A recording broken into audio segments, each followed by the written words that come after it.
Hello everybody and welcome to the Like a Tortoise channel. Happy Monday, tortoises. I hope you all had a fantastic weekend and are feeling energized for the week ahead. That is certainly my case, and what a great video we have today in store. I'm going to share a ton of value with you guys today. Just for transparency reasons, I have made no investments in the company that I'm about to delve deeper into. That doesn't mean that such thing won't happen in the next few days. The full investment case has already been prepared, and I've been working on a few investment cases over the last several days, which is why I haven't been able to post as many more videos as I would like to. But here we are today, so I'm going to do a deep dive into this company, and hopefully you'll be able to make your own due diligence. As I mentioned, anything that I share here is for educational purposes, not to be taken as financial advice. And also, I want to say huge thank you because so many of you have been joining our school community. We are already up and going. So we are at 76 members right now and still growing. That means that whatever it is we are doing right here, we are creating value for you guys. And that, of course, is this is exactly what I want. It makes my days. And you guys, because you guys end up making sound investment decisions, that makes me feel great about what we are doing right here and feel very excited about what's to come for Like a Tortoise. And speaking of Like a Tortoise, if you guys come here to our YouTube channel, you know that on top, below every single one of these videos, so I have, well, uh, exclude this. Yes, so you can, some of you send me a message about the reverse DCF because you couldn't access the document. That should no longer be the case. So you can come here and you will be able to see the spreadsheet, and you can download a copy and start playing around with that. The other things, the book, a free call, and the free guide are also available, something that I've been working on as well, putting together those landing pages just so I can create more value for you guys. Okay. And by the way, so we have spots available for the month of so today, so yeah, so this is the 11th of May. We already have spots available not for May but for June. So if you guys want to see if I can help you in any possible way along your investment journey, then perhaps book a free call and we can discuss whether or not we are aligned. Whether or not that is the case, you will leave the call more knowledgeable than before. That is a huge promise. Okay, guys, so let's talk business because we have a lot of ground to cover. I think there was only one video that I did. Interestingly enough, it was also on Constellation software. Today's video is not on Constellation. It's on a company that I believe has the potential to become the next Constellation software. However, that was the video that I put out several weeks ago on Constellation software, making you all aware of my investments in that company. That was probably the most compelling video that I've ever created on any given company. In fact, I've created many YouTube videos, but I think if you haven't watched that video and if you are interested in learning more about investing in Constellation software, then I think you should definitely watch that video because it's jam-packed with a lot of research that I've put into that PDF. Okay, so hopefully that will help you. Let me know if that's the case. But today's video, ladies and gentlemen, will be on Kelly Partners Group. Kelly Partners Group. This video flies under the radar of many investors, and in fact, I don't know many. In fact, I don't know anybody other than a few guys that write newsletters that I'm a passionate reader of. So I don't see many videos on Kelly Partners Group available on YouTube, which means that this stock is not widely discussed across social media, and this is one of the things that I like a lot. It's certainly not the case with many of my investments because, and I want to make this clear, every single. So what is like a tortoise? Like a tortoise is about finding great investments at great prices. And one of the things that I keep pounding the table on is you can greatly minimize your risk at the same time you maximize your return potential by by sticking with well-established business that have proven business models, and especially when you buy them with a big margin of safety. Kelly Partners Group, ladies and gentlemen, is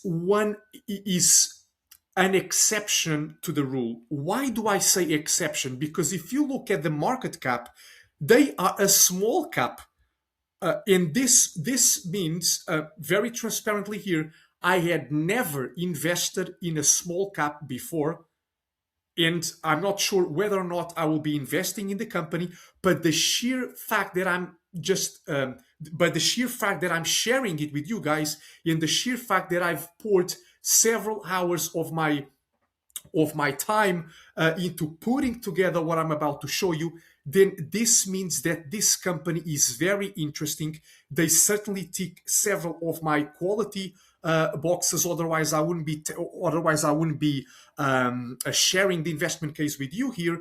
And I think it's at least a company that is worth mentioning and discussing. All right. So whether or not you guys decide to invest, that is entirely up to you. As I mentioned, I don't have any investments in this company. It doesn't mean that I won't make an investment in this company. It doesn't mean that I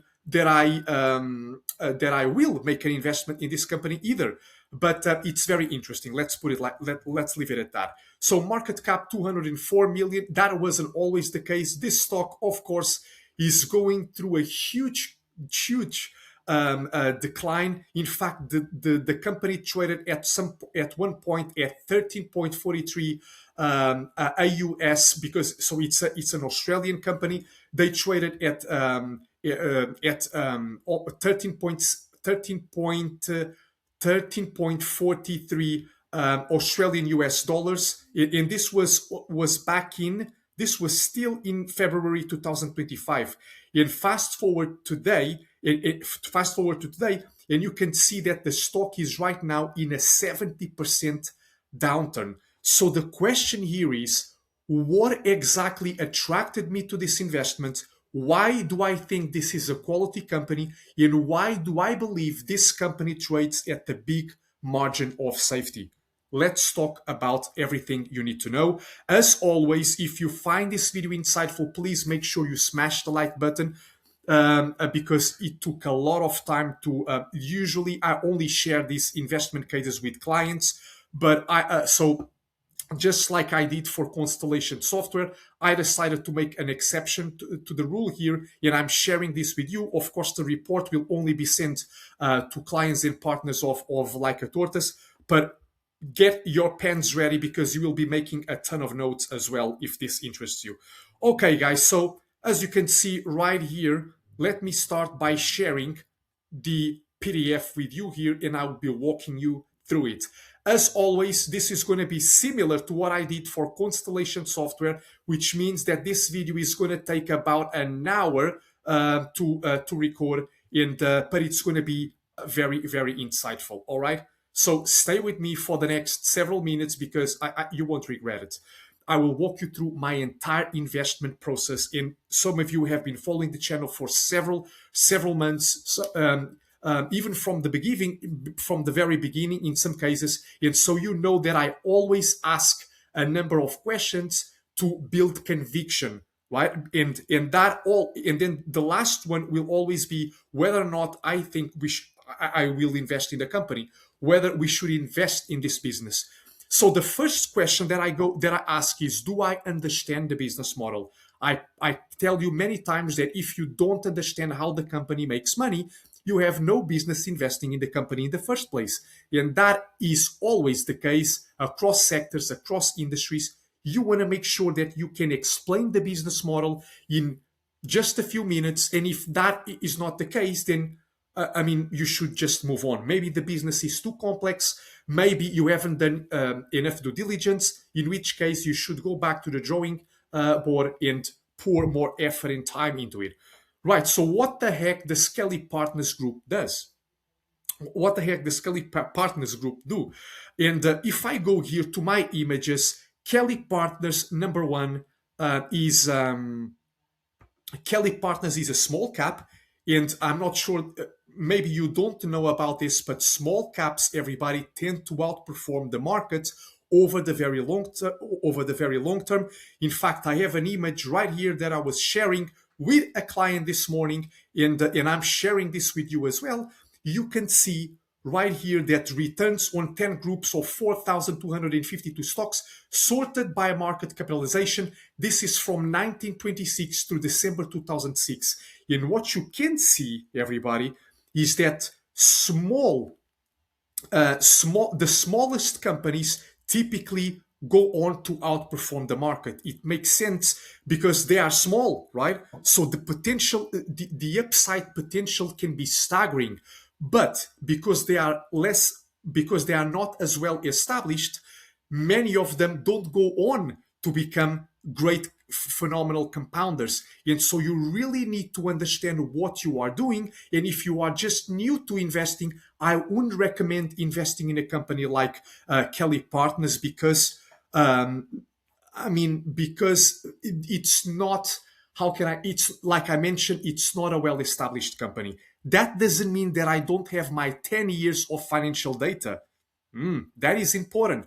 I want to have several years of financial data, as you guys know, always. So when you guys bring to my attention companies and I only see 3 to 4 years of data, I tell you straight away, listen, if they don't share with you the financials going back at least 10 years, I mean, this is too risky, right? I mean, you don't know how the company behaves to different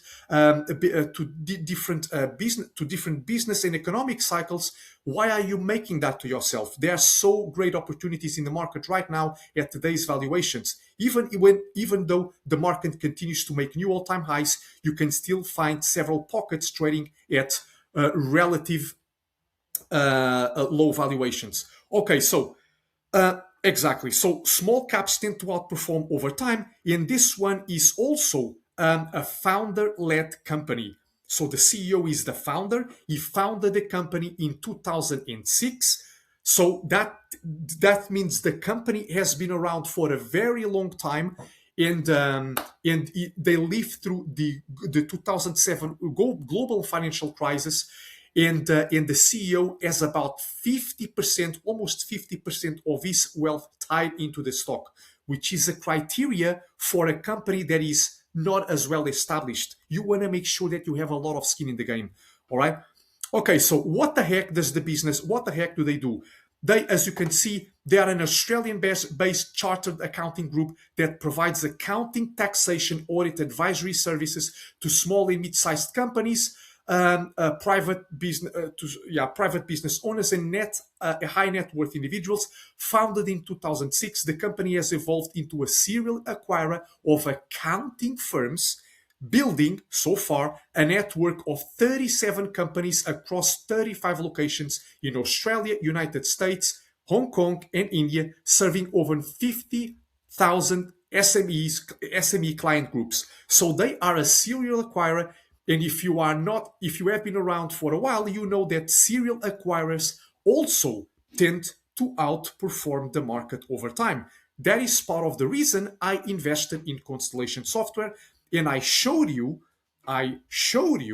this graph right here as well. Not a graph, is a chart.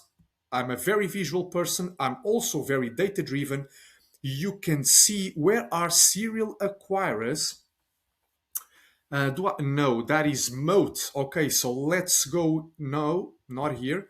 Moat trades. You can see that serial acquirers outperform over time, as you can see. And the difference can be, the difference is, at least going back, look at this. This study goes back from 2004 all the way to 2023, the difference is staggering when you compare them with the S&P 500, the MSCI World, and even the Berkshire Hathaway's performance. The difference is staggering. Okay, staggering. So that is another reason why I got interested. But part of this, also what attracted me to this company is the fact that they operate in the accounting space, and I like accounting. Otherwise, I wouldn't bother going through the financial statements on a weekly, every single time, and in teaching a lot of the things that you need to know to my clients. If I didn't like it, right? Because I'm quite passionate about these things, and so I like what they do in the first place. At the core of its strategy, it is the partner owner driver model, where Kelly Partners acquires 51% ownership of a firm while the operating partner retains 49% of equity. This structure ensures a positive selection bias towards high quality partners. What does that mean, guys? It means that in private equity, what a CEO typically wants is an exit. In other words, he wants to sell the business, right, and then move on with his life. If that is the case, if that is your mindset, you wouldn't be able to find a partner in Kelly Partners, because no, they want incentives, and they want incentives to be perfectly aligned, and so they don't want you to walk away. They want you to stay in the business, but to partner with them.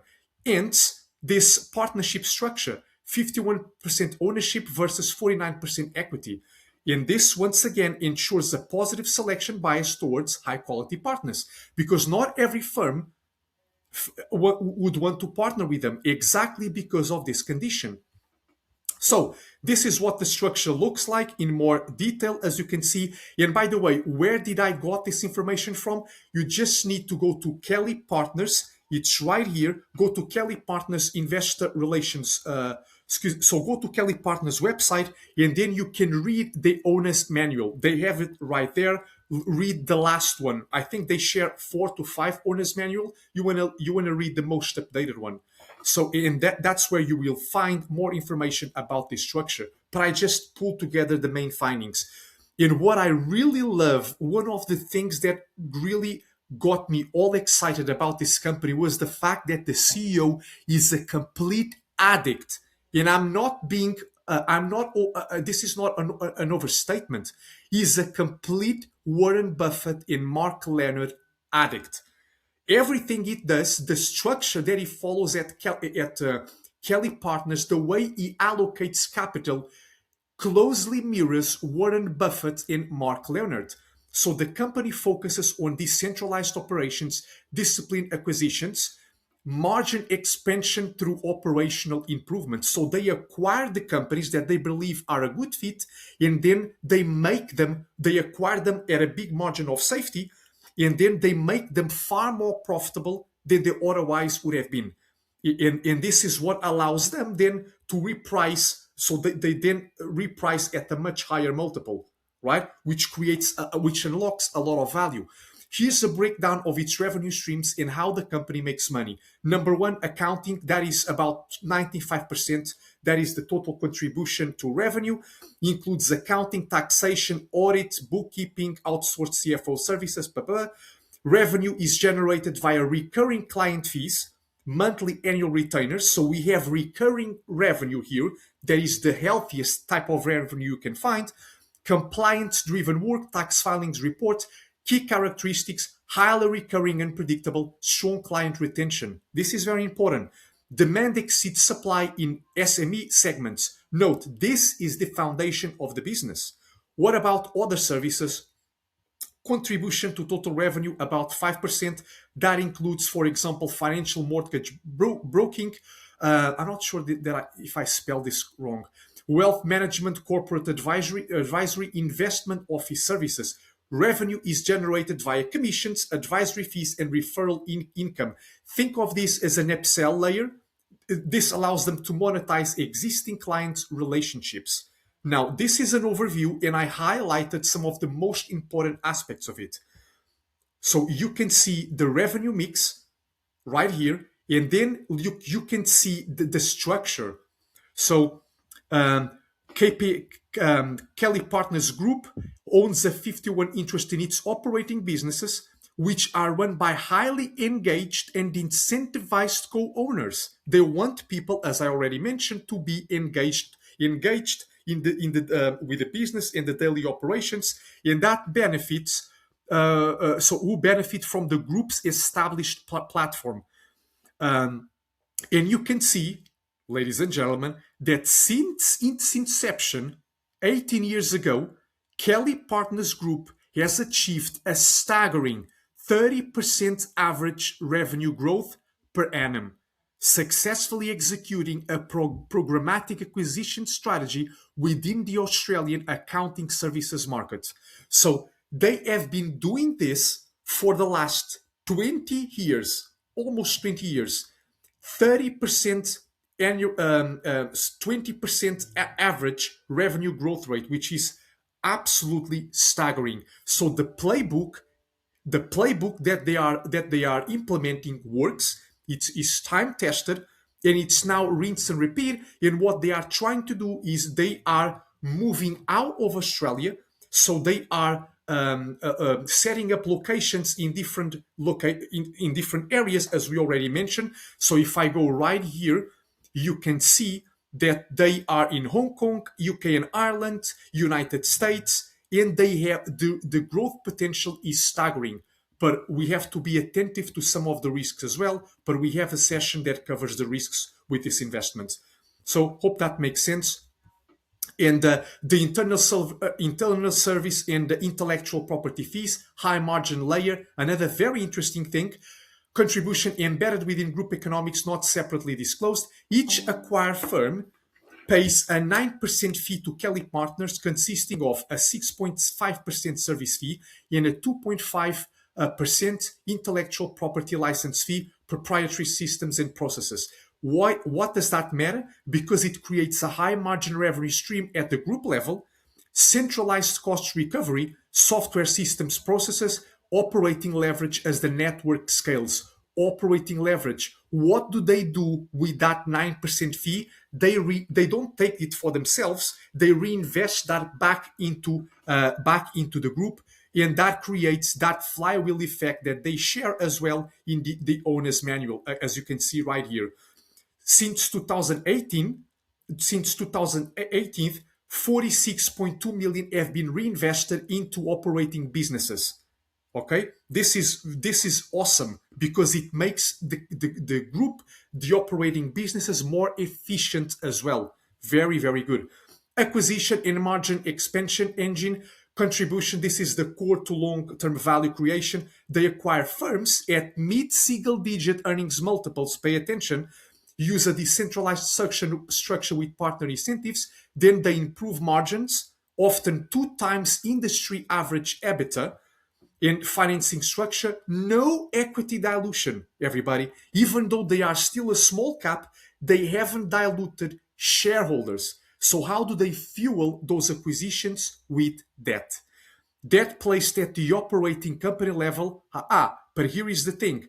They can repay all of that debt within 4 to 5 years using the acquired firm's cash flows. In this, you can't make this stuff up. If you go to the owner's manual, you can see. I took a screenshot of this. I couldn't believe it. The guy even read. So the founder read The Outsiders, and look what he says here. You can see the Outsiders criteria. I mean, Outsiders is a great book, so I definitely recommend you guys read. He talks about the best capital allocators and CEOs in the world, and then he uses the book as a checklist. And you can see right here that it talks that our hurdle rate is based on a 4 to 5 year payback time on invested capital, which means they want to achieve at least minimum 20% return on invested capital after tax. So he's aware of all of these things. In addition, take a look at the gearing ratio, because we will talk about this in the balance sheet. The gearing ratio, they see the gearing ratio, and how do they do that? That is the net debt divided by EBITDA. They use the gearing ratio under 2 to be, they deem it to be acceptable. The bank allows 2.5 times, so anything below 2 is acceptable. Pretty cool. And take a look at this. 20% ROIs per annum since IPO. I mean, what else do you want me to say?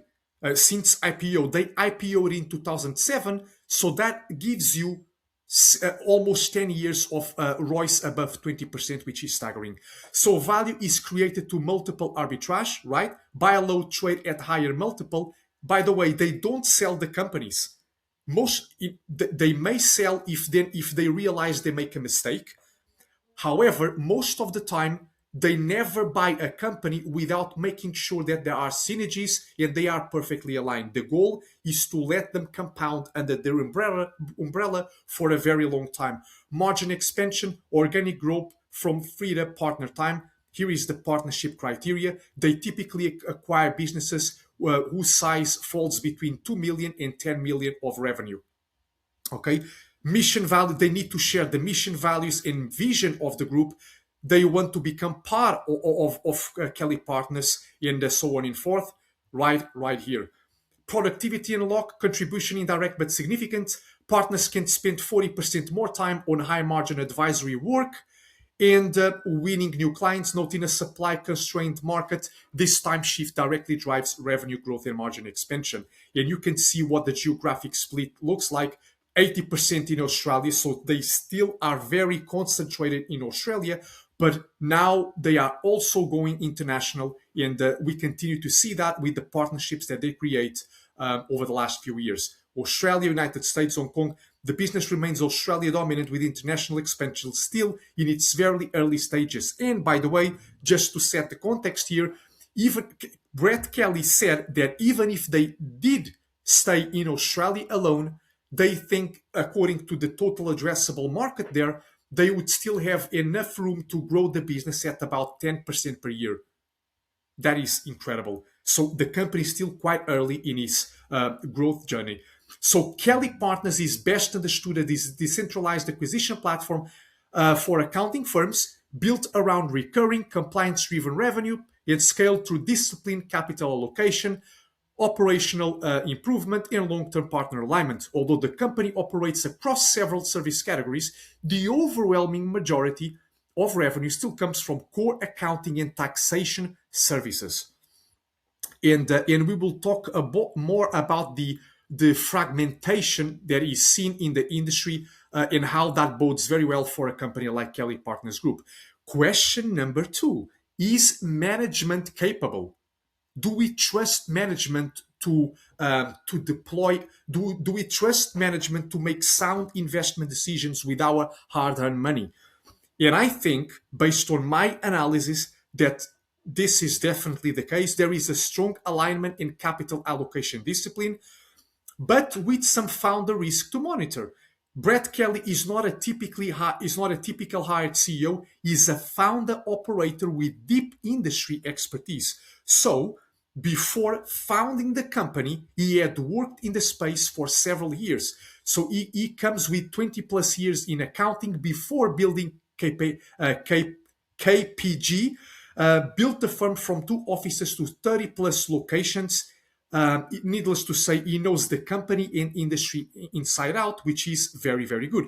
Direct experience in the exact industry he is consolidating. This matters more than people realize because roll-ups often fail due to poor industry understanding, and Brett knows how accounting firms really operate.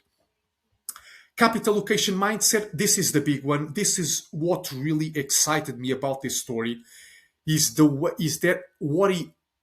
could just go to YouTube, and I watched several of his interviews on YouTube.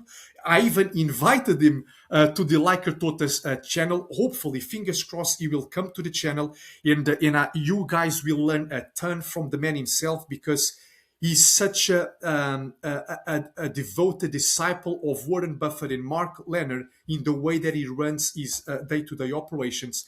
And I think his know-how, his expertise can go a long way in helping all of us along our investing journey.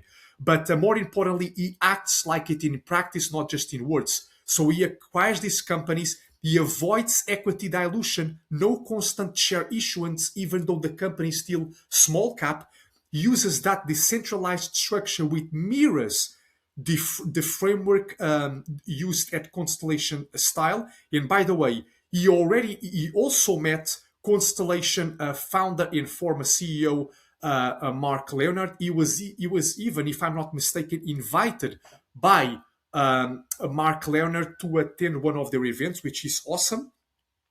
He focuses heavily on margin expansion post-acquisition. This is exactly where most roll-up fails and where KPG seems disciplined. And now you can see this right here. Let me zoom in on this. And you can this is not in the owner's manual. This is let me show you right here where you can find this information. So if I go right here, Kelly Partners, Kelly Partners Group, you come here to their website, and then exactly, and then you can see that. So you have the owner's manual right here. But what I got that specific image is here. You come to the financial reports. I think it's here. Financial reports. No, it's not here. Let me go back. Even though you have to read, this is where you can read both the full year report and the quarterly reports. But what I want is it results presentations? Yes, this is where I got that information from. AGM presentation right here. Okay, so let's go back. Where are we? Yeah, let's go back. And you can see KPG aims to build per each share intrinsic value by improving the earning power of their operating businesses, further increasing their earnings through acquisitions. And look at the EBITDA margin of operating businesses, which is staggering. Since this is fiscal year 2018, and you can see from 2018 to 2024, the EBITDA margin has remained pretty high. The lowest it's ever been is right here, 2023, 27, and this came on the back of more acquisitions. So as they make more acquisitions, right, that can depress margins ever so slightly. However, they have been pretty consistent right here. And then you can see what the other ways they intend to build per share intrinsic value, right? This goes to show their capital allocation framework and the way they think, in this case the CEO, which is pretty remarkable in my world. Okay, so let's go back right here to our PDF. And so, yeah, and then what you can see is we have skin in the game. So he owns about 41.9% of the business, takes a relatively modest salary, no stock options or excessive compensation schemes. In fact, no share dilution. Incentives are perfectly aligned with shareholders. He wins the same way we do, long-term compounding. Again, very similar to what Mark Leonard did at Constellation Software, which is, I mean, it's incredible. System builder, not just operator. Brett hasn't just built a company, he's built a framework. The partner owner driver model, 51% KPG, 49% partner ownership, forces long-term commitment and creates positive selection bias, filters out short-term sellers. And then, of course, you have the 9% fee structure as well. This, ladies and gentlemen, shows you that he's thinking in systems and incentives, not just revenue. And then about the culture and philosophy. This is incredible. So there is a very intentional cultural layer. There is mandatory reading of From Good to Great. And by the way, where did I got all this information from? Different sources, different Substack newsletters, quarterly reports, annual reports, owner's manual, AGM presentation. I got a lot of this stuff from watching his YouTube videos as well. Anyway, you can see there's a lot of effort right here. Focus on quality shareholders inspired by long-term investors. Regular shareholders letters, because he shares quality. He even calls them quality newsletters, when you can gain very good insights into his reasoning and framework. emphasis on partnership model. This is classic compounding culture behavior. Attract long-term people, avoid short-term noise, and build aligned ecosystem. Partners plus shareholders, and even shares the shareholders principles that you can read right here in the owner's manual as well. The execution track record, as we already alluded to this. What I don't really like is that I went to Glassdoor, as I always do for every company that I'm analyzing. And if you go to Glassdoor, you can see that KPG gets an overall score of 2.9, and this is based on 67 total reviews. Glassdoor, you see former employees voting. This is not ideal, as overall employee satisfaction is a major driver or long-term performance, as you know. So the best companies, some of the best companies in the world have very good employee ratings, and makes sense, right? Because if the employees are happy, then that bodes very well for the company as well. So this is lower than I would want to see, but I think the reason for that is because of the fact that it's quite demanding, and you work several hours, and you want to build a culture of hard work, and he wants to make sure that everybody is working towards the same goals. So over time, if I do end up making an investment in this company, as they scale further, I would like to see this improving, because yeah, that would definitely, you can't go wrong with that. Let's put it like that. And you can see that Brett Kelly has a 50% approval rating as well. Now, does the company have a sustainable competitive advantage? And if you go to, for example, Morningstar does not assign a moat. In fact, they say they have no moat. So while it may sound simple to replicate the business model, the difficulty is in its successful execution. I believe Kelly Partners Group has a developing competitive advantage. However, unlike traditional dominant businesses with hard moats, those the ones I typically like to invest in, its moat is built on process discipline, incentive alignment, decentralized operations, and acquisition execution rather than technology or brand dominance.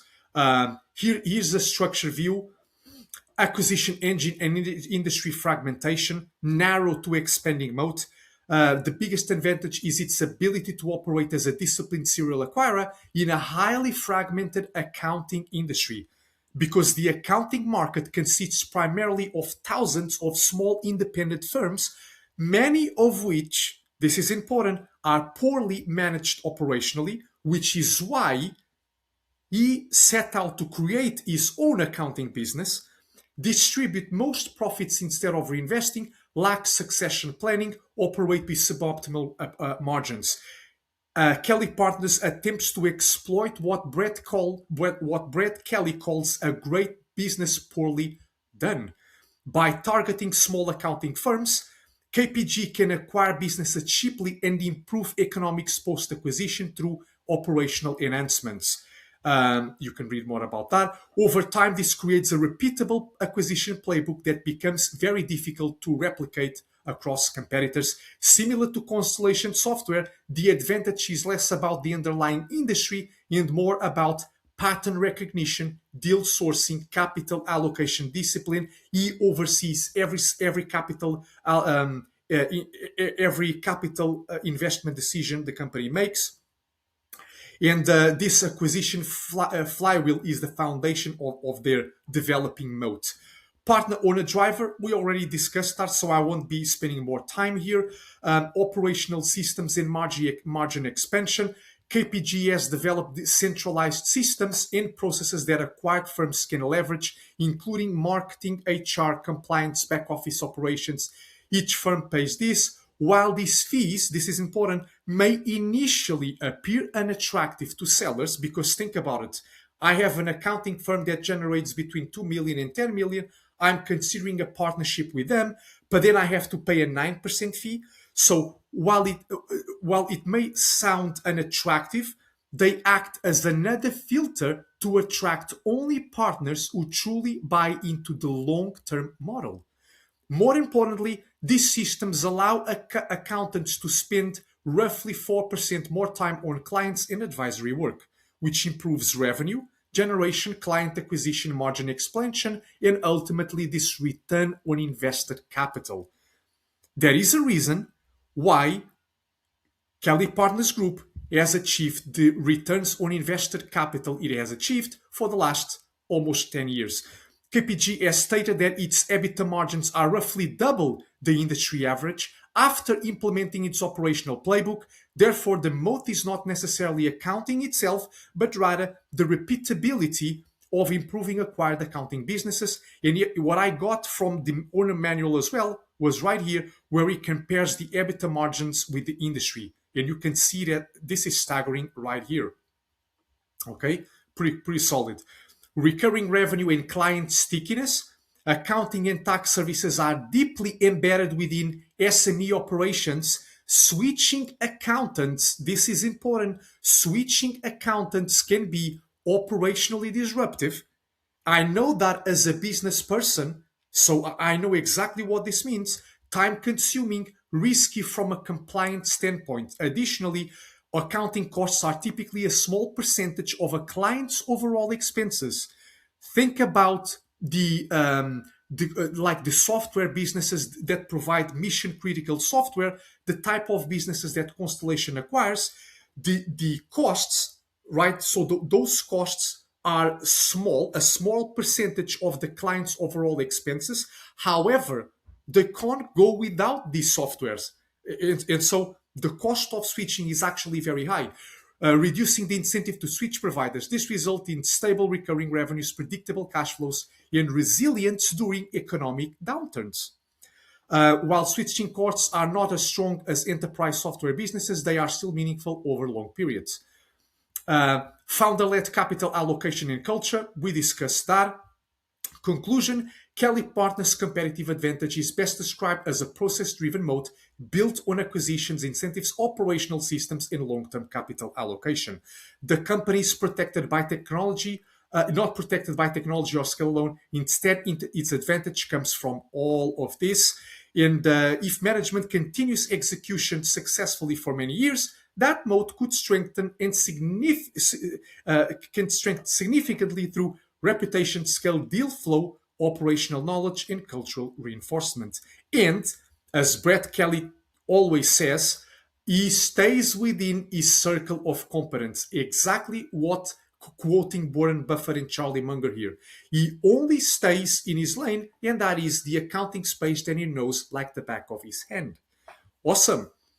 Is the company active in an attractive end market? So you can see all the questions that I that I have to answer in order to build conviction.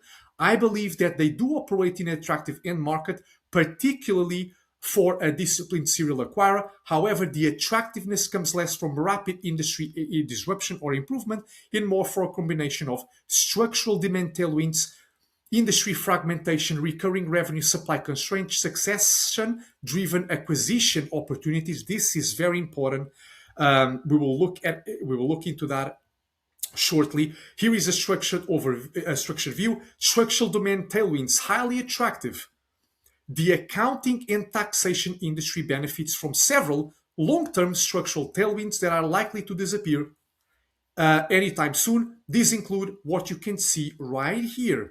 Increasing tax complexity, growing regulatory burdens. We are witnessing that. Heightened compliance requirements. Over time, governments are likely to increase enforcement, expand reporting obligations, pursue higher tax collection efficiency. This naturally increases demand for accounting services, tax advisory, compliance report, business structuring expertise. Importantly, tax complexity has increased a lot over the past several decades. If you look at Australia, for example, the volume of tax legislation has reportedly expanded roughly 14 times since 1950s.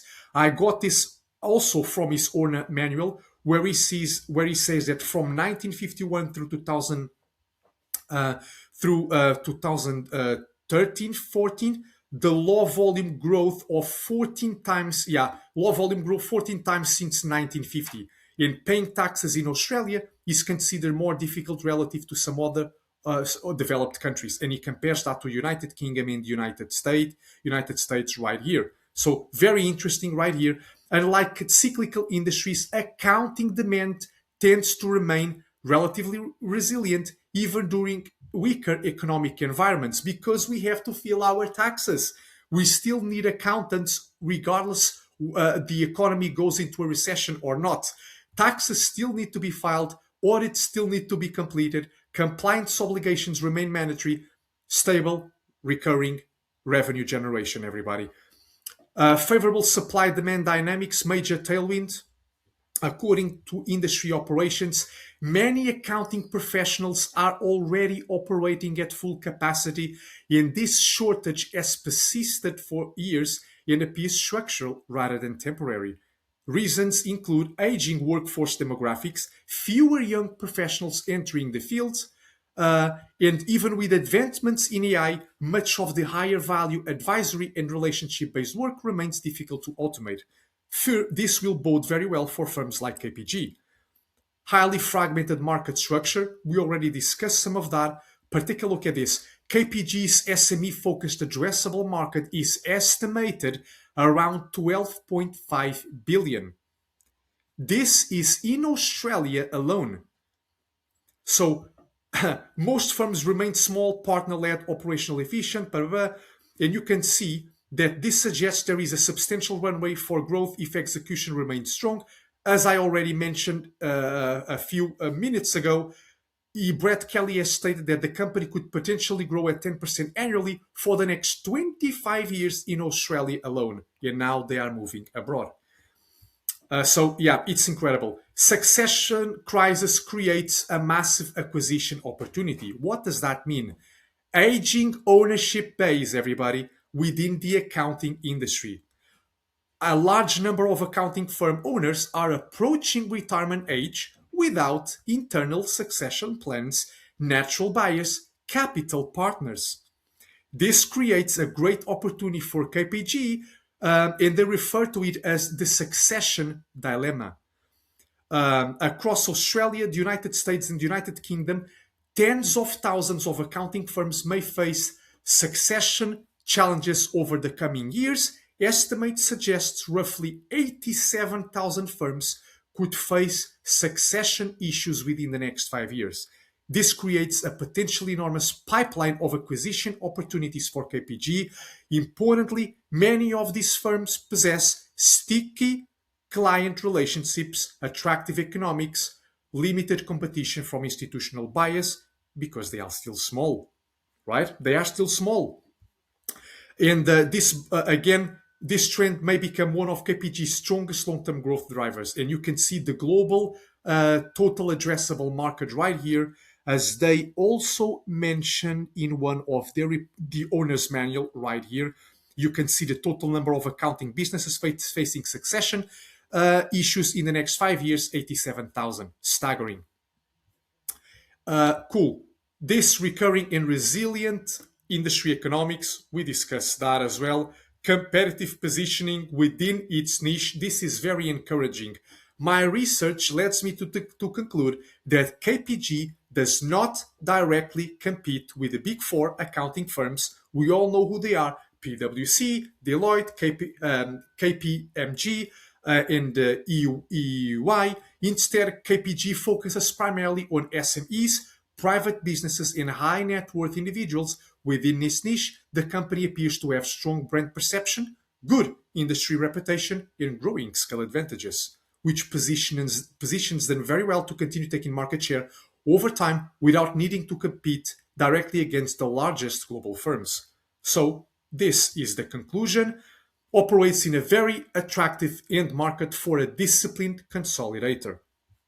And you can see the global tax megatrends that we already discussed above. He also highlights right here in the owner's manual. So what are the main risks for the company? Let me just take a zip. Whew, my God. Okay, let's crack on. While Kelly Partners possesses many attractive characteristics, they also face several important risks that investors should monitor closely. Most of these risks are not related to the accounting industry itself, but rather to the complexity of executing a serial acquisition strategy over a very long period of time. Number one risk that I found, I think, is the key person risk. Kelly Partners Group is built around Brett Kelly. It was born with him, and it's very hard to imagine this company without him. But I'm pretty sure, I mean, he's in his 50s, and I'm pretty sure he already has a succession plan in the works if he hasn't presented one already. I didn't find anything in that regard, but he's built the right culture, right? So, Brett Kelly dependence. This is one of the risks facing KPG is its dependence on founder CEO Brett Kelly. He is deeply involved in all of this acquisition, sourcing, capital allocation, partner selection, right? Much of its success is directly tied to his long-term vision, industry expertise, relationship network, and deal-making discipline. Mitigants include a documented succession plan.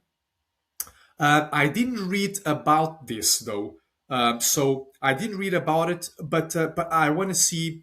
I want to see the actual document itself. Because I didn't read that document. I'm not sure if it's available, but I would like if so. I would like to get my hands on it.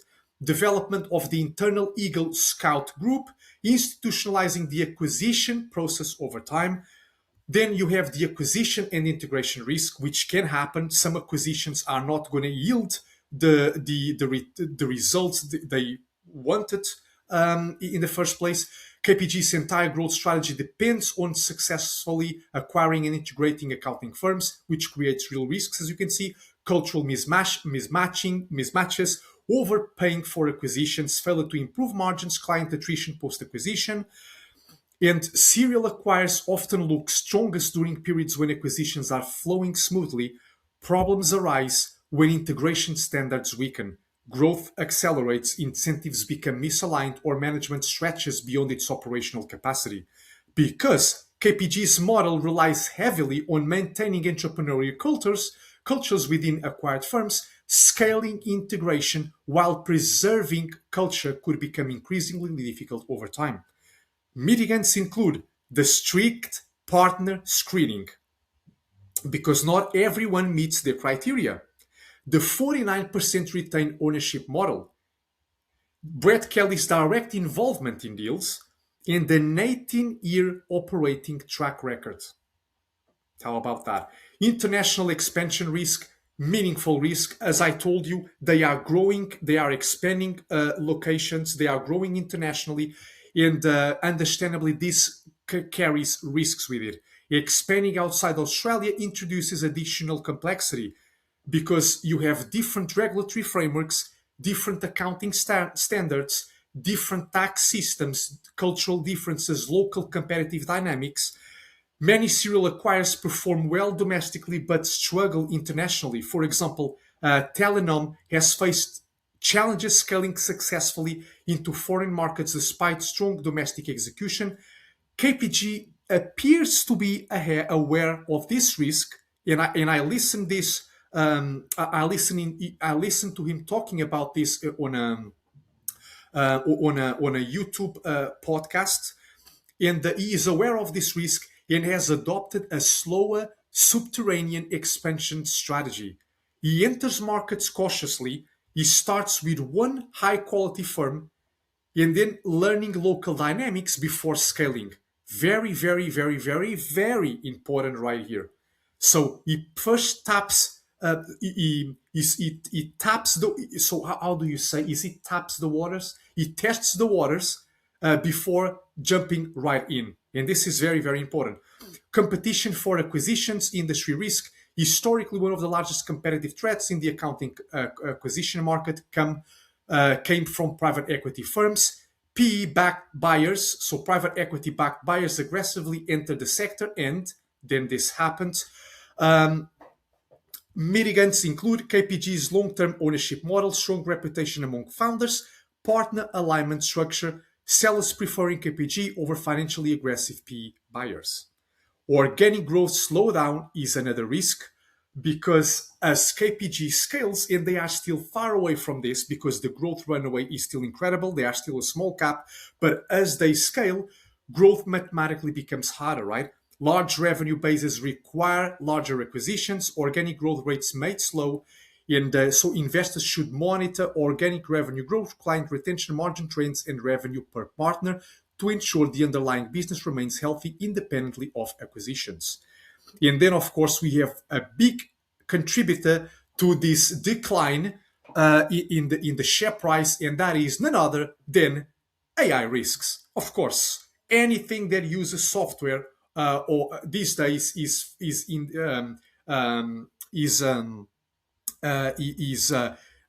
anything that has some technology embedded in its operations is apparently facing the risk of permanent disruption, and that is even the case for accounting companies because they fear that AI innovations will replace the need for human intervention. I think this is completely insane. And so this is what I think. This is what I wrote. Accounting and compliance software continues to improve rapidly. Companies such as Intuit and Zero are increasingly automating booking, keeping tax preparation, financial reporting, compliance workflows. AI could further automate lower level accounting tasks over time. This may place pressure on commodity accounting services and smaller firms lacking advisory capabilities. KPG's higher value advisory and relationship driven services are likely more resilient. But technology disruption still represents a long term risk worth monitoring. I don't think accounting is going anywhere, certainly not going to be displaced by AI because we are talking about levels of complexity that AI cannot simply replace or cannot simply tackle, and you will still need the human intervention, not least because the complexity is evolving, and so yeah, I mean it's not going to happen. Can you imagine me asking AI to sort my complex tax processes? I would not trust it, of course, because there are so many risks involved, right? You want to make sure that you outsource this to a reputable person that knows exactly who's talking about, because no flaws are allowed here. You can pay a hefty fine if you don't do things properly. Part of the strategy relies on, so we already discussed that. Conclusion: the biggest risks are not necessarily industry related. Instead, oh my god, just scratching my nose. They are primarily execution risks, selling risks, founder dependence risks. The company's success depends heavily on its ability to maintain culture, continue sourcing attractive acquisitions, blah, blah, blah. Importantly, many of these risks are interconnected. If acquisition discipline weakens, culture deteriorates, or leadership quality declines, the company's competitive advantages could weaken relatively quickly. On the other hand, if management continues to execute effectively, the company can continue compounding capital for a long time with a highly attractive industry structure. Now let's talk numbers, everybody. And this is another very important section of my investment research. Do I think the company has a healthy balance sheet?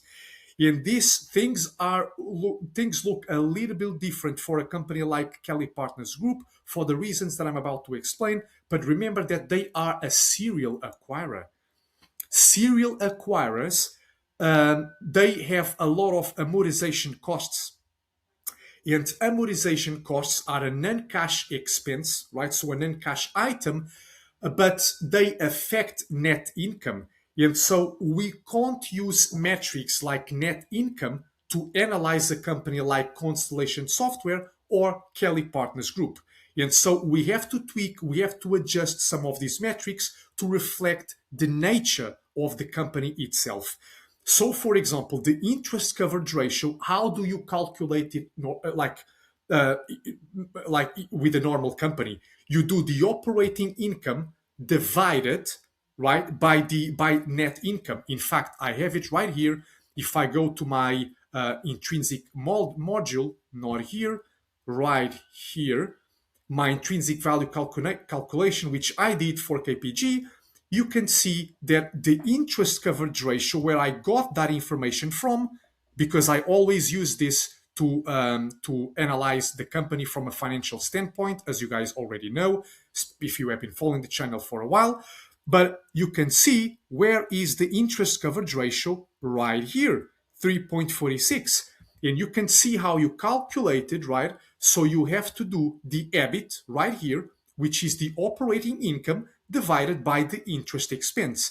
The problem is that this, if you just do, I think because the company has a lot of amortization costs, I think the best metric to use in this case is going to be the EBITDA. So similar, this is similar to what we do for Constellation software. If you remember, you can just use the adjusted EBITDA right here, which is earnings before interest, tax, depreciation, amortization. So if we use adjusted EBITDA, we remove the acquisition-related accounting noise to show the true efficiency of their business.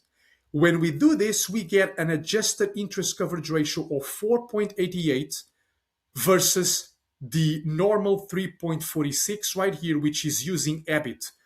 Okay, this is still well below my preferred A threshold and becomes particularly important if interest rates remain elevated, acquisition activity accelerates, and or organic growth slows. Why is this such a big deal, everybody? Because the interest coverage ratio, for those of you who are new to the channel, and I cover this as well, the interest coverage ratio tells you how well the company can meet the interest payments on the debt from operating income. Typically, interest coverage ratio above 8 is AAA debt rating and very positive. In the case of KPG, you have 4.81. So if interest rates are to remain elevated, which I don't think they are, in fact, we are now in a declining, right? So the Fed has been cutting interest rates. The major central banks around the world have been cutting interest rates, but the point here is that if interest coverage ratio, if this falls further, this can put a lot of pressure on the company. And we want to make sure that they can cover all the interest payments without having to sell any assets, for example. So I will keep a close eye on this right here.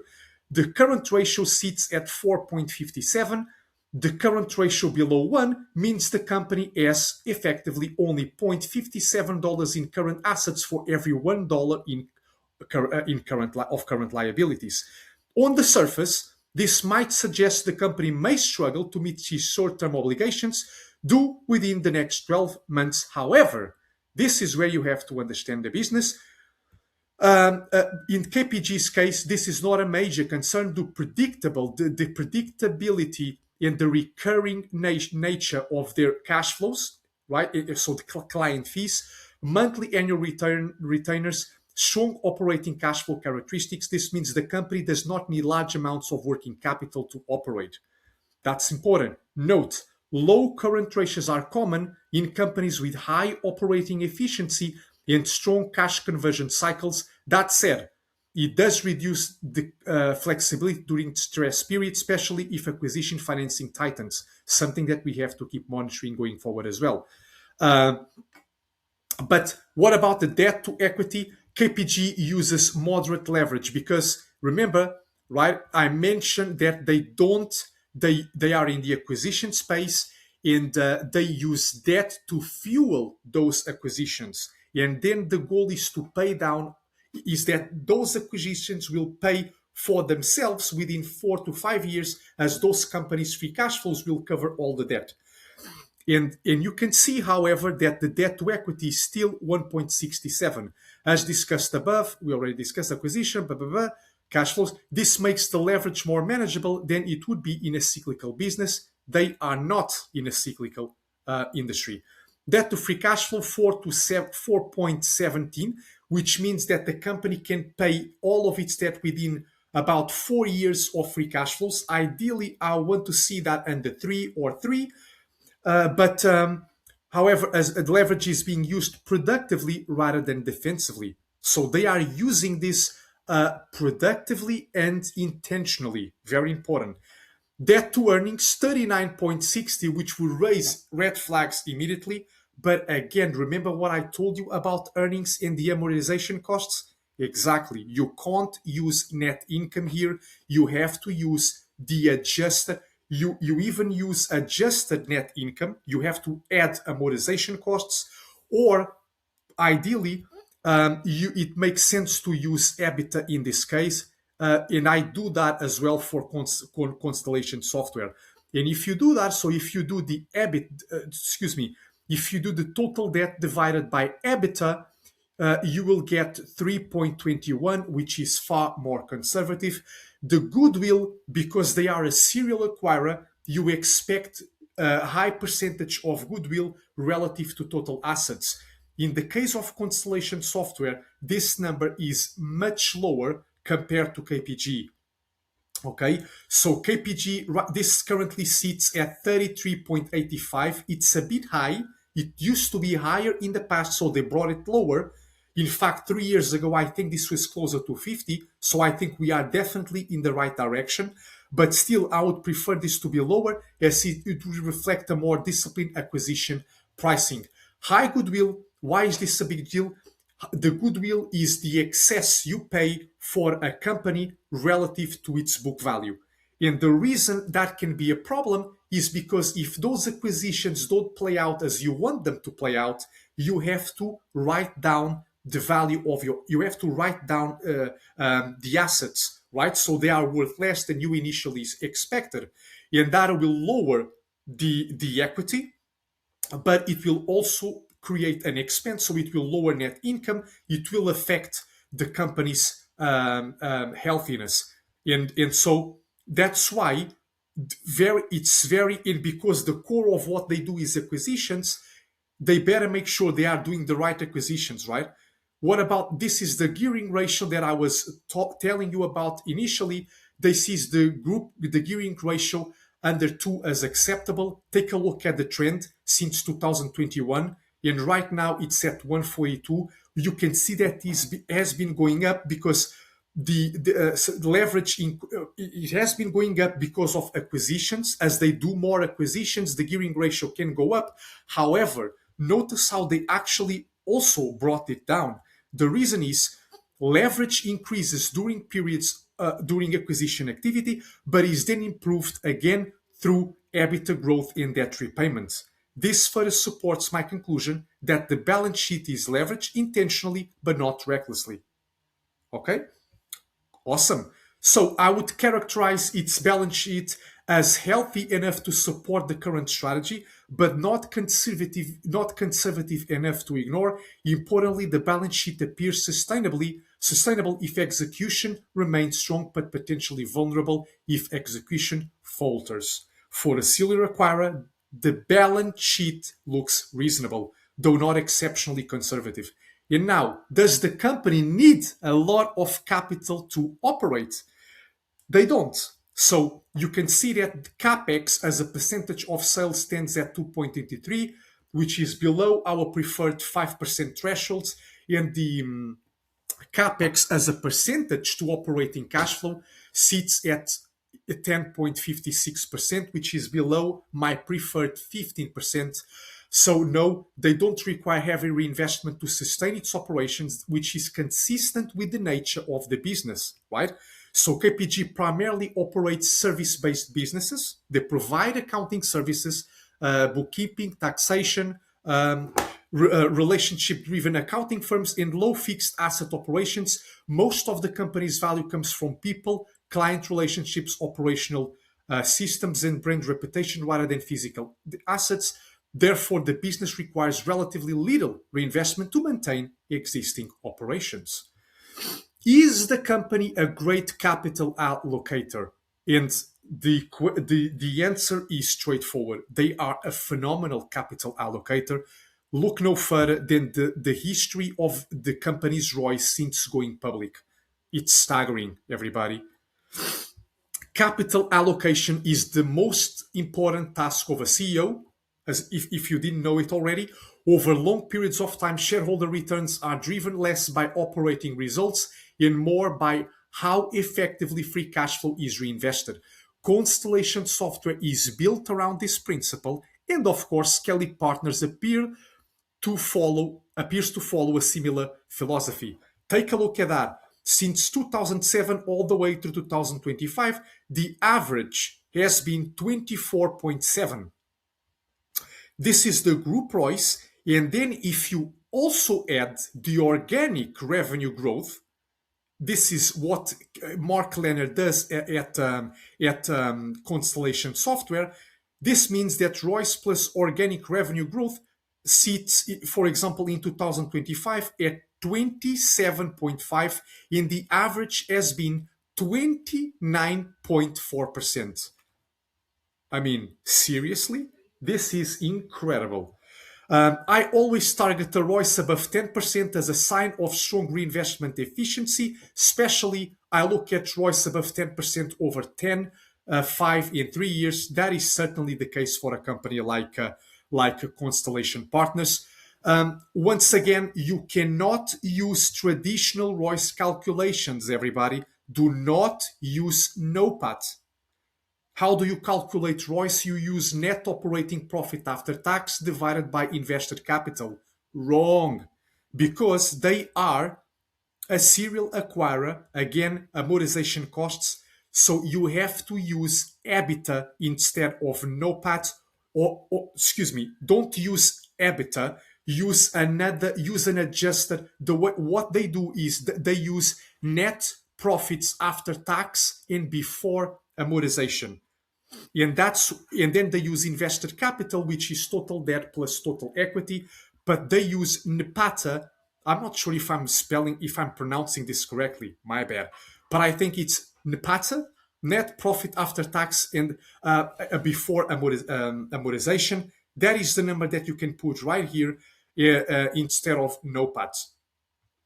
But if you use EBITDA, I get a trailing 12-month adjusted ROIs of about 19.61%, because EBITDA is actually what excuse me, I think it's what Constellation Software does as well. Okay, so yeah, but an even better framework is NPATA, because it's the measure that they use to understand the profitability of the company, and that's what you want, right?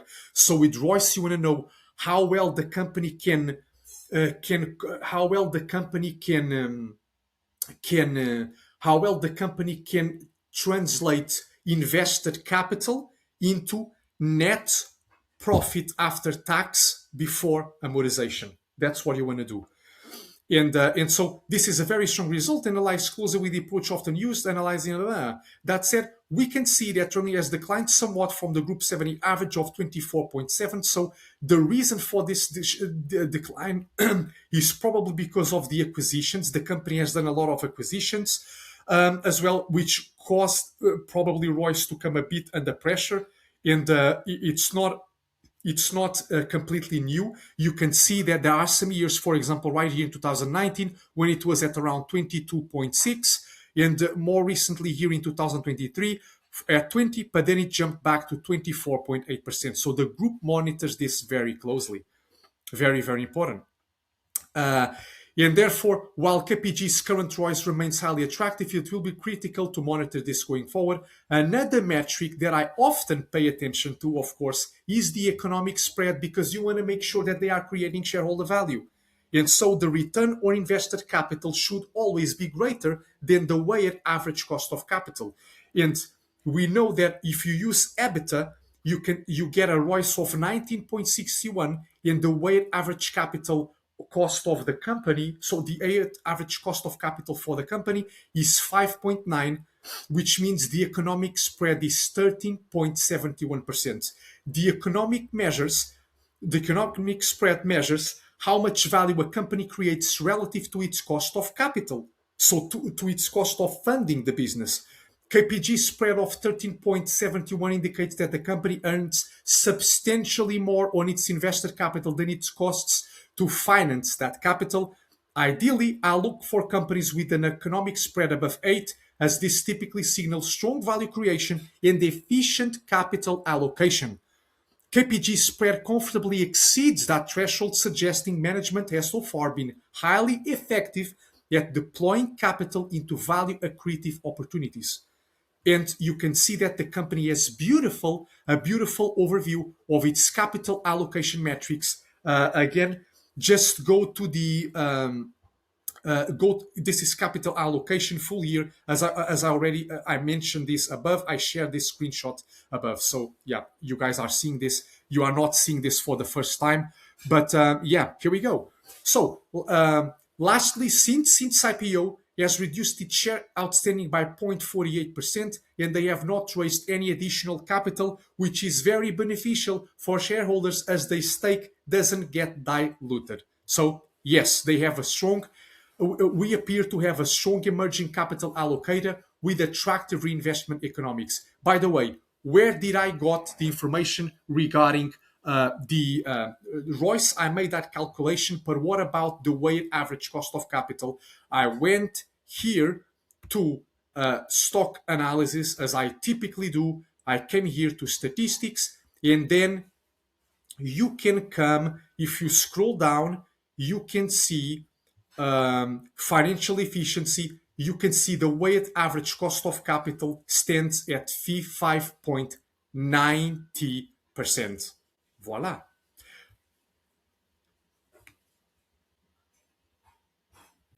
Let's have a look at the rest of the document. So the next question is, how profitable is the company? Right, so let's determine in some of the key metrics that I'm looking for in terms of profitability. Of course, a gross margin is important because it's the ultimate metric that shows us whether or not the company has pricing power, and that is the ultimate sign of a moat, in the words of Warren Buffett himself. And what's even more interesting is that after exploring the work of Brett Kelly, he also emphasizes the importance of keeping that gross margin very high. And you can see, I'm not sure if I share that right here. It's right here. You can see high. This is something that I got from his owner's manual. You can see that he's quoting Matthew Berry right here. High gross margins are the most important single factor of long-run performance. The resilience of gross margins pegs companies to a level of performance. In the words of Warren Buffett, as I already mentioned, it's the ultimate sign of pricing power. In, ladies and gentlemen, companies that do have a pricing power, they tend to outperform. As simple as that, because they can absorb shocks that happen in the economy, right?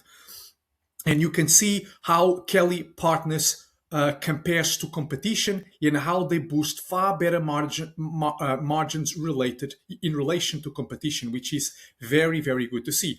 But let's go back right here to the top of this page.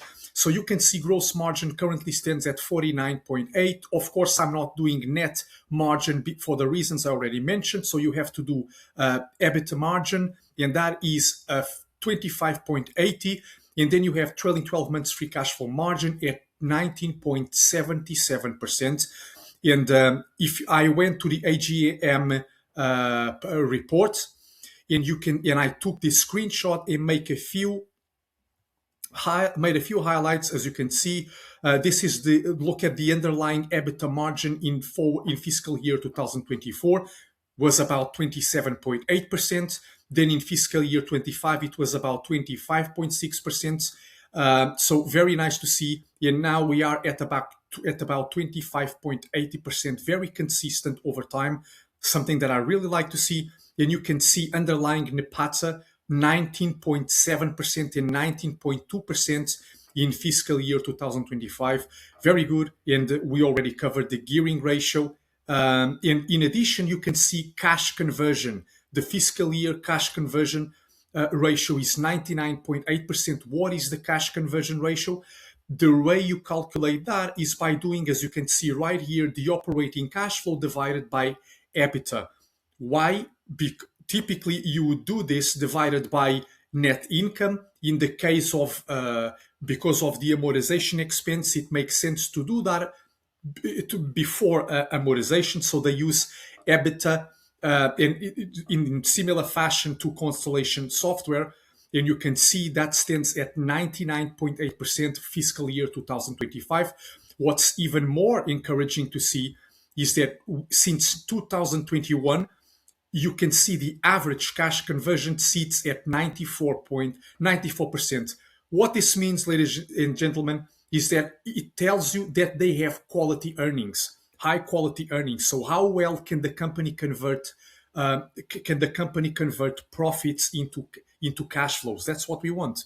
And I delve deeper into that reasoning right here. A cash conversion ratio near 100 indicates that a company converts all of its accounting profits into cash, a sign of low working capital intensity, efficient operations, and high earnings quality. In KGB's case, a 94% 5-year average cash conversion, as highlighted above, is an indication of very high earnings quality and conservative accounting.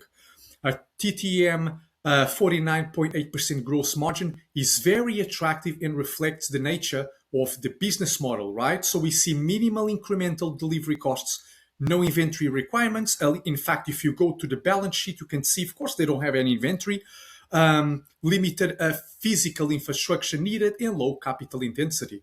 Capital intensity very low because, as I mentioned, the biggest cost they have is acquisition expense, and they also have some depreciation expense as well. But most costs, as you can see, operating, acquisition related, amortization, integration. Acquisition costs, of course, do not flow through COGS, which naturally supports higher reported gross margins compared to many traditional businesses. For example, let me give you an example. If you come here to Kelly Partners, you already know, for example, if we go here to income statement, trailing 12 months, so you can see where is the gross margin? Right here. So you can see the gross margin, how stable it has been at around 50%. And in the case of Constellation Software, just for comparison, you can see how they say that their gross margins stand at about 37%. In fact, I don't know why. This is why I always have to compare different stock analysis platforms, because take a look at this. According to stock analysis, the gross margin of Constellation is 37.58. But if I go right here to stock unlock and I switch this to Constellation Software and I go to the same, no, what am I doing? And I go right here to metrics, they say gross margin is 98.13. I mean, what the heck? It's the way they make some adjustments. I mean, what can I say? But anyway, long story short, the reason stock unlock makes, so they say gross margin is at 98.13%. This is because a lot of their expenses are not directly, they are not, so what can I say? They're not a manufacturing company. Right, so they have the acquisition costs, and then most of the expenses they have end up being operating costs, and that, as I already mentioned in that PDF, is not factored into gross margin. Of course, it's factored into operating margin because of the SG&A expenses, as selling, general, and administrative expenses. So I hope that makes sense. Let's continue. All right. Based on the historical data, have generally remained well above those of comparable firms. So TTM gross margins are slightly lower than historical levels. This appears largely attributable to the elevated pace of recent acquisitions and short-term integration effects, rather than any structural deterioration in the underlying business economics. As they do more acquisitions in any given year, then you should see some margin pressure without coming substantially off the all-time highs, let me put it that way. And as I mentioned, management keeps a close eye on these margins going forward as well. Also, very encouraging to see, despite inflationary pressures, FX volatility, increased R&D and reinvestment spending, KPG has maintained EBITDA margins well above industry averages. This demonstrates cost discipline, decentralized operational efficiency, and the ability to reinvest for growth without sacrificing profitability. EBITDA margin stability is particularly impressive given KPG's constant acquisition activity and decentralized structure. And then I talk about the trailing 12 months EBITDA margin of 25.8%. And last but not least, we have a free cash flow margin of 19.77%. KPG effectively is converting 20% of its revenues into free cash flow. That's what that margin means. Remember, margins are always a percentage of revenue. And what's even more incredible is that this figure has averaged 20.67% since 2017. So we are trading at just about average, which is very, very good, very healthy to witness. High free cash flow margins are driven by that recurring maintenance revenue, minimal capital expenditures, negative or neutral working capital dynamics, low reinvestment needs at the operating level. Which this is what fuels KPG's M&A engine. And in fact, if I go to stock and log, and if I show you the free cash flow margins over time, take a look at that right here. You can see the average for here since 2017. Can I go even beyond that? Yes, you can even go from 2000 all the way. Look at this. Incredible. Very, very good to see. They have always had high free cash flow margins because of the nature of the business. But since IPO, which is 2017, right? 2017, yeah, you can see the average is 22. Right now, right here, we are at 22.92. So this is very, very good to see. Awesome. Let's continue. Not this. Let's continue. Now, does the company use a lot of stock-based compensation? Share-based compensation is zero. Stock-based compensation, I pay a lot of attention to that, as you guys know, because even though it's an uncash expense, it represents a real cost to us shareholders through dilution. So when I see the share count going up, and then I see a lot of stock-based compensation, I just hate that because they are behaving as complete mercenaries, and that destroys shareholder value going forward. I mean, in most cases. So yeah, it's nice to see that the company hasn't diluted shares. They remain at 45 million. That has been the case since the company's IPO, and they don't pay themselves via shares, which is good. They doesn't issue shares to directors or employees, as Brett Kelly doesn't want to dilute the existing shareholders, which is very beneficial for us. Here's something that I took from these owner manuals as well. Cash-based performance, everybody. No executive options. In the share count 45 million, no share issuance since IPO. Fantastic. Did the company grow at attractive rates in the past? And the answer is absolutely. Look at the revenue growth over the last 3 years, same with book value per share and free cash flow per share over the last 9, 5, and 3 years. Oh, sorry. My dog just fell off. Okay, apologies for that. Let's continue. Kelly Partners Group has delivered exceptional long-term growth across revenue, book value per share, and free cash flow per share, with all major metrics exceeding our preferred 10% CAGR threshold over the past 3, 5, and 9-year periods. This combination of acquisitions and organic growth have resulted in the group compounding revenue at roughly 29.4% annually. This is incredible. And you can see what they share. Very cool to see. Again, it's the 2025 AGM presentation, so you can go to, that I showed you. You can go there. You know, look at that. Since 2017, since 2007, fiscal year 2007, revenues have grown from 1.2 million all the way to this is the runway. This is expected. And you can right here 134 million, 134.6 million. That is a 29.4% CAGR. This is a 19-year history of phenomenal shareholder value creation. And I mean, this is incredible.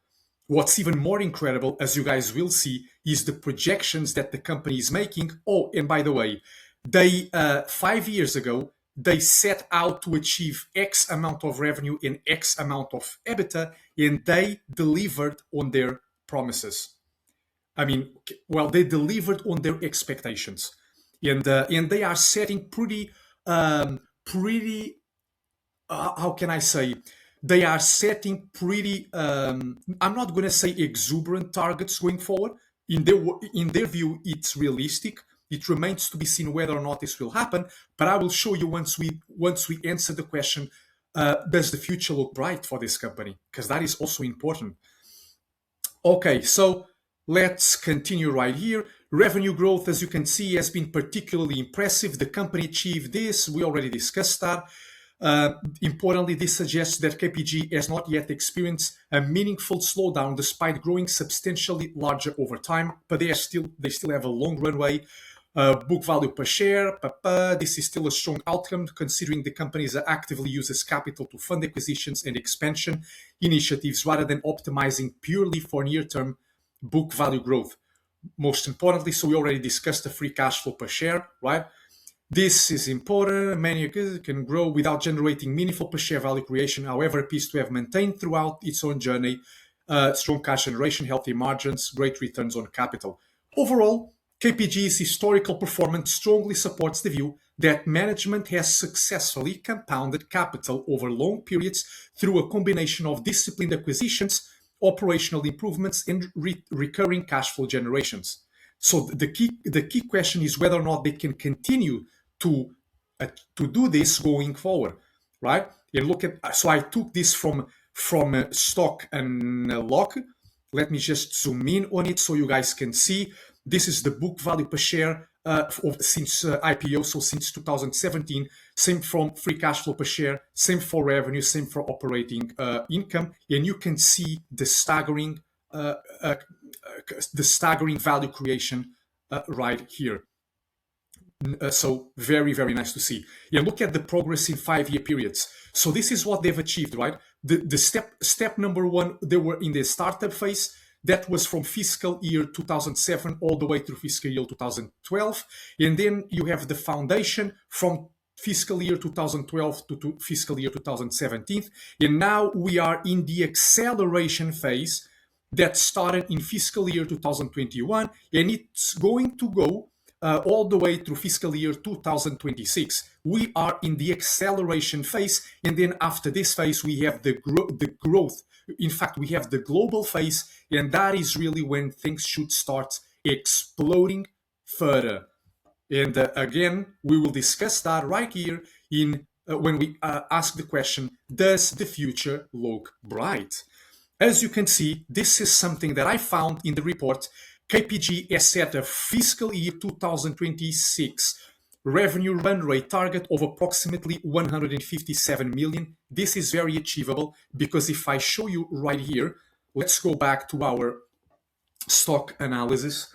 Right now, you can see that revenues are, so if I switch this to trailing 12 months, take a look at revenues, 145.67 million. So they are well on track to achieve that target once again.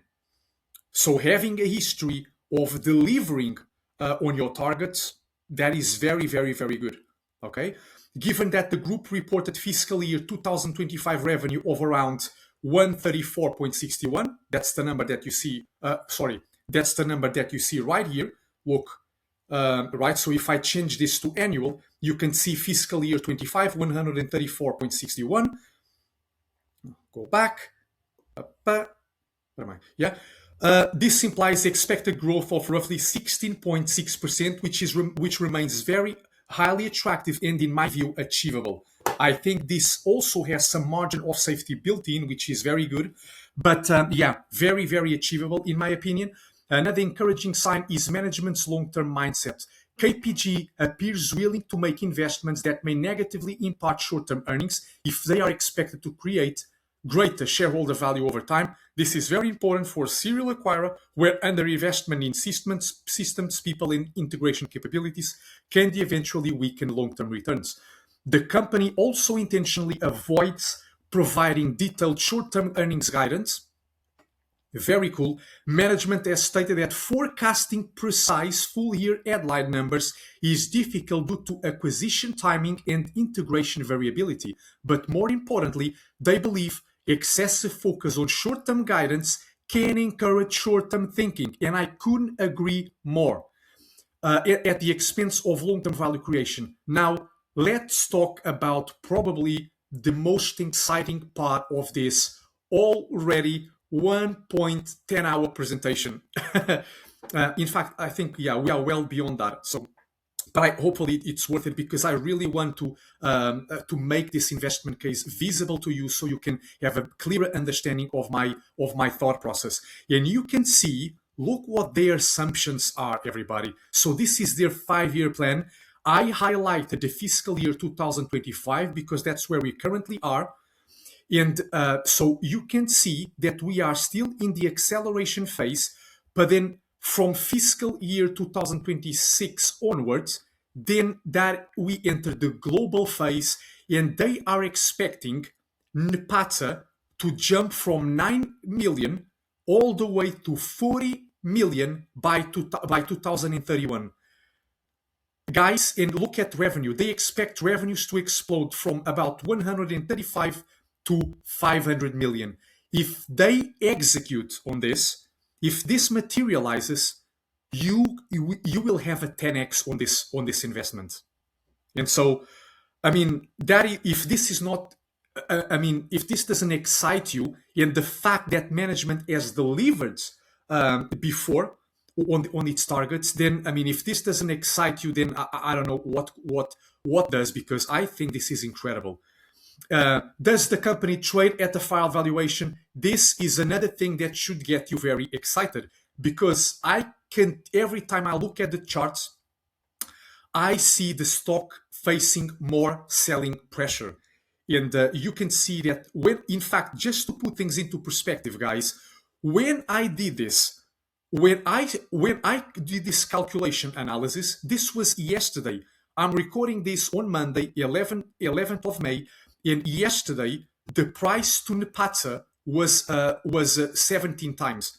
Today, because the stock is already down 5.54%, the market cap is no longer 204.19, but instead the market cap, as you can see right here, is 192.87. So when you do 192.87 divided by what they expect to be what they expect to produce in NPATA in the next quarter, you get a price to NPATA of 16 times instead of the current 17. Okay, how exactly did I do that math? Let me show you right here, because I think I shared that here. Yes, I do. As always, look at that. This is what they are guiding for. You can see that right now they are generating 9.1 million, which means that at the current price to NPATA is, so let's do the math right here. It will, what's going on here? So it will be 192 divided by 9.1. Oh, 9.1. And you can see that the current price to NPATA is 21.19. However, you have to factor in all these expectations. And so let's be conservative, and instead of using the middle range of this, instead of using the midpoint of this range, because they are guiding for between 12 million and 50 million in NPATA, we are going to use the lower end of this forecast, which is 12 million. And if you do that, so you can see 192.82 divided by 12, that gives you a price to net operating profits. So that gives you a price to NPATA of only 16.07. That goes to show how cheap the company is, and especially considering the upside potential going forward. And by the way, management does realize that the stock is very cheap. And in fact, if you go to Stock and Lock, you can see, for example, if you go to the Insider tab right here, and then let's change this to Kelly Partners Group Holding, you can see that management has been buying a lot of stock as of recently. Right here, look at all the amount of buying, all from Brett Kelly. Very nice to see. It's a shame they were doing a lot of purchases right here, but I'm not seeing anything now that the stock has collapsed substantially from those levels. But hopefully they will be in the market once again. But again, insider ownership is unbelievably high. So I mean, what the heck? But yeah, so something very, very cool to see. Okay. And so I already discussed the price to Napata with you guys, and I told you that it's right now at 16. Now, to assess whether the current valuation is justified, instead of using Phil Town's 3 valuation methods, I'm gonna use the earnings growth model in a reverse DCF framework. How exactly do I do that? It's very simple. The expected yearly return equals the earnings per share growth plus the dividend yield, minus or minus or plus or minus multiple expansion. And so these are the following assumptions. I assume KPG can grow its earnings by 15% per year over the next 10 years, which is reasonable and realistic considering the growth rates that they achieved over the last 10 years. And the shareholder yield, which is equal to the dividend yield plus buyback yield, is minus 0.28%. They were doing dividend payments. However, they cut the dividend payments not that long ago. In fact, it was in 2025 because they believe they could be using that capital more productively, and I couldn't agree more. I think they have so much runway potential. They should be reinvesting that into growth. And then I assume that the price to Napata, and by the way, this needs to be revised because the price to Napata today is about 16 instead of 20. So let's do that. Let's do this. Let's go to our compounded annual growth rate calculator, and now let's do 16. What's the price is 16.07. 16.07.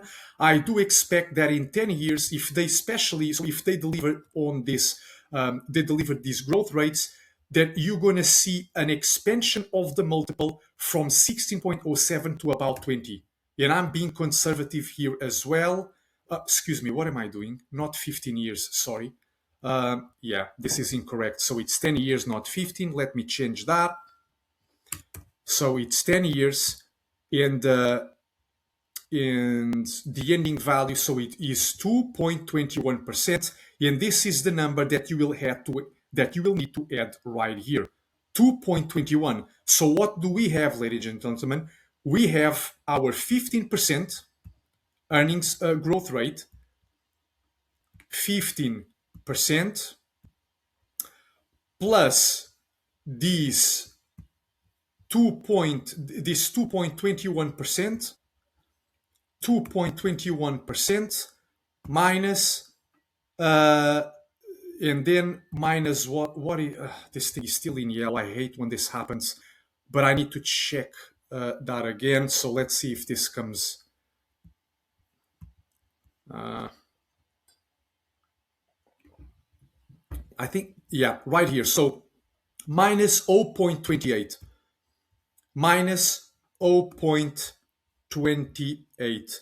And if you do that, you get an expected return of almost 17% per year, which is staggering.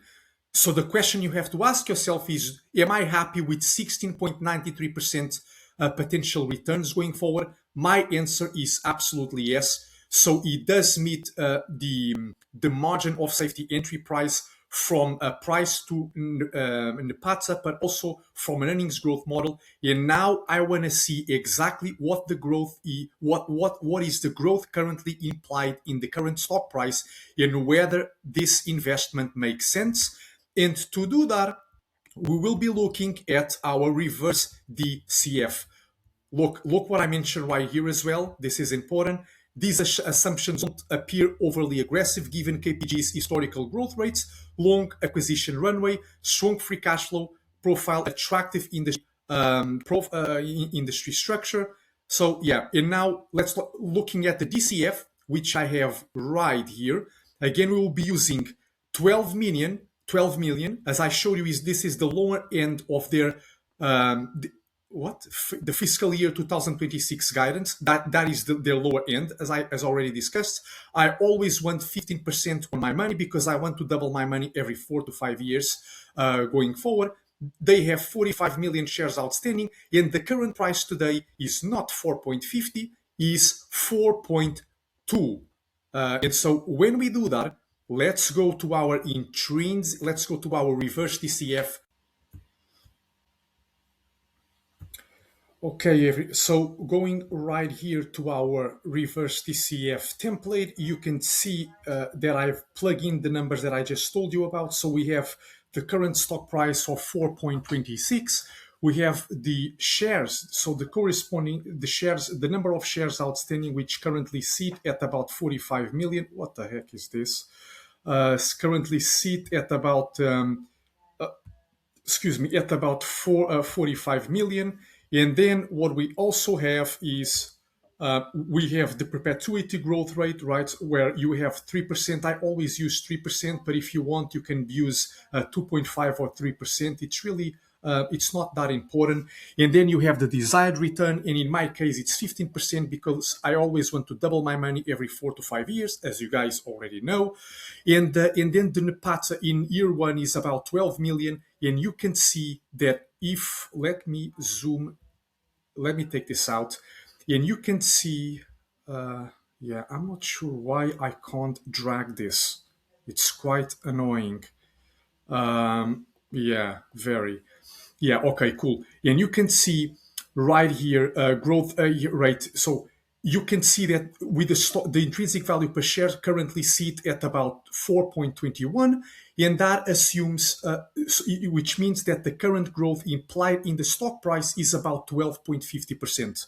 And what you have to do as a shareholder is to determine whether or not you think these growth assumptions make sense. In my world, they do make sense because, as I already explained, I expect the company to actually grow at 15% per year over the next 10 years as opposed to 12.50. So the fact that the market is pricing 12.15% growth over time makes it even more compelling, right? So it means we have an even bigger margin of safety built into the share price. And so I discuss all of this at length in the PDF that you can see right here. So these are the under these assumptions. Yeah. So this is what I discuss right here. Let me see if I can drag this down. So given that the company has historically grown revenue at 20-25%, free cash flow per share at 20%, this implied growth hurdle appears achievable and does make a sense to me. And so the next question, and also the last one, is whether or not the company is the company is a sound investment at today's valuation levels based on everything that we have been discussing so far. So that is the next question that we have right here. Should we invest in the company? And this is something that I will save for partners and clients. But what I can tell you right now, very transparently, is that as of the time at this time of recording, I haven't built any position in the company.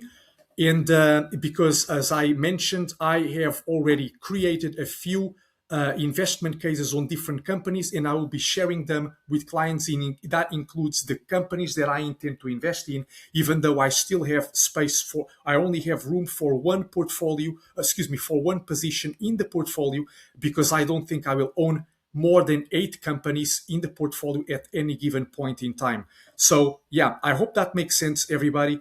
And as always, if you enjoy this video, if you found it valuable, please make sure you share with someone who is also passionate about the markets and you believe can benefit from what we are trying to achieve at Like a Tortoise. That really means the world to me to see you guys thrive, because that means that I will be able to thrive alongside.